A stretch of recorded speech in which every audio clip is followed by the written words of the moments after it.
வணக்கம், இது உங்கள் கலாமா கிச்சன். இன்னைக்கு வந்து நான் ஒரு மோர் மிளகாய்க்கு அறிய போகிறேன். என் பொண்ணு வீட்டில் 2.5 கிலோ எடுத்துருக்காங்க 100 ரூபாய்க்கு. இதுக்கு முன்னாடி வந்து நான் கத்திரிக்காய் வத்தல், கொத்தரக்காய் வத்தல் போட்டிருக்கேன். இது மோர் மிளகாய் 3ஆவது போட போகிறேன். இன்னும் சுண்டைக்காய் வத்தல், பாவக்காய் வத்தல், வெண்டைக்காய் வத்தல்லாம் போட போகிறேன். இந்த கத்திரிக்காய் வத்தல், கொத்தரக்காய் வத்தல் லிங்க் வந்து இதில் தரோம். நாங்கள் பார்த்துங்க. இப்போ மோர் மிளகாய் எப்படி போடுறதுன்னு சொல்கிறவாங்க. இப்போ அணுந்தது 2.5 கிலோ மிளகாய். இது நல்லா 2 தடவை தண்ணி ஊற்றி கழுவி எடுத்துகிட்டு வந்து வச்சுருக்கேன். இதை அரிஞ்சாச்சு. எப்படி அறியணும்னு வாங்க, உங்களுக்கு எப்படி அறியணும்னு சொல்லி காட்டுற பாருங்க.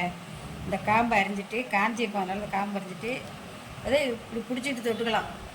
ஒரு ஊசி மாரி ஒரு குண்டூசி வச்சுக்கிட்டு போடலாம்.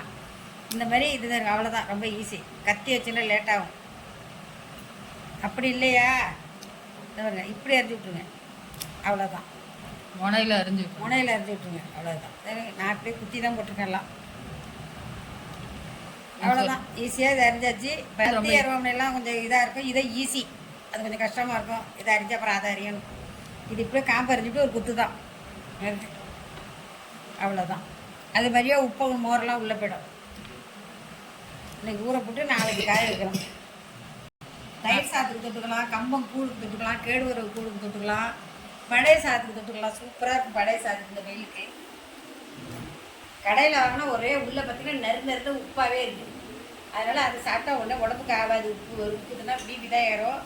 இப்போ இது வந்து நம்ம கரெக்டாக உப்பெல்லாம் போட்டு வச்சுக்கோன்னா சூப்பராக இருக்கும். தயிர் சாதத்துக்கு அவ்வளோ அருமையாக இருக்கும். பசு தயிர் பொண்ணு வீட்டில் வாங்குவாங்க. அதை உரம் ஊற்றி வச்சுருக்கா. தயிர் 1 லிட்ரு. இது உப்பு மிளகாயெல்லாம் அரைச்சாச்சு. நாங்கள் இதை போட்டுருவோம். உப்பு போடணும்.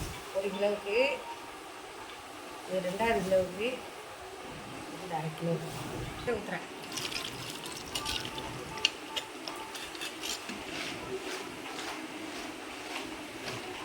இது குளிக்கினே வந்துட்டு பாருங்க, தயிர்லாம் மேலே.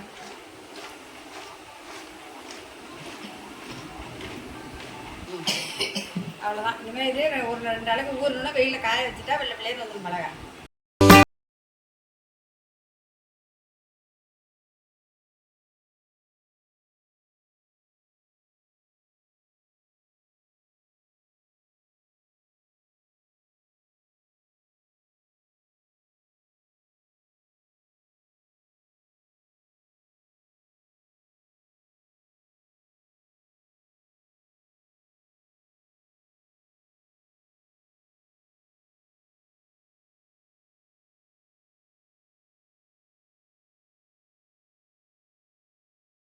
ஊற வச்சதுலேருந்து காலையில் காய வச்சுட்டு சாயந்தரம் அந்த மோரில் அள்ளி போட்டு ஊற வச்சிடணும்.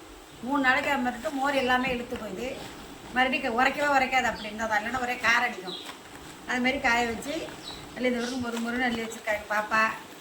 மோர் மிளகா வறுத்து சாப்பிட வாங்க எங்கள் வீட்டுக்கு. இதே தயிர் சாதத்தில் வறுத்து போட்டு கலர்லாம் நல்லாயிருக்கும், சூப்பராக இருக்கும்.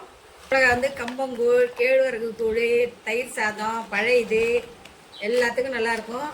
இதை வாங்கி இந்த மாதிரி செஞ்சு பாருங்கள். அடுத்த வருஷம் நான் தெரிஞ்சு எல்லாருக்கும் உங்களுக்குலாம் தரேன்.